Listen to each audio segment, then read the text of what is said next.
Dear citizens నమస్తే.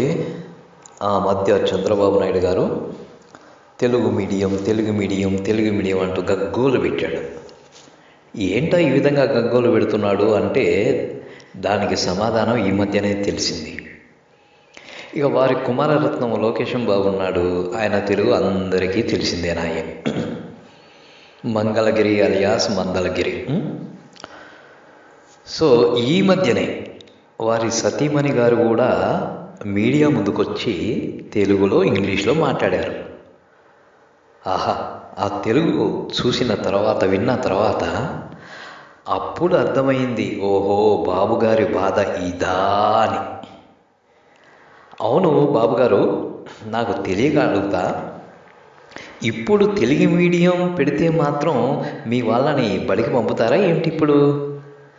ఏంటి sir, ఎట్లనో ఇంట్లోనే నేర్పించండి.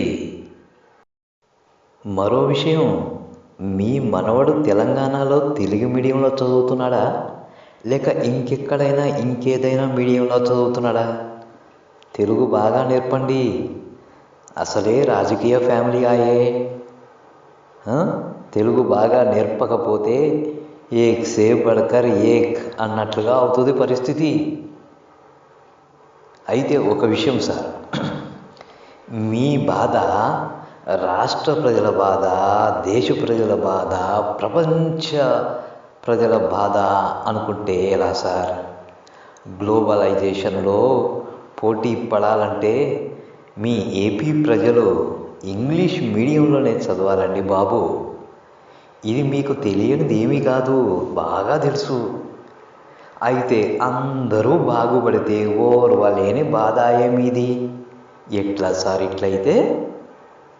అయితే ఒకటి, మీ బాధకి కారణం ఏంటో తెలుగు మీడియం అని గగ్గోలు పెట్టారు కదా నాడు, దానికి బాధ ఏంటో ఇప్పుడు తెలిసింది.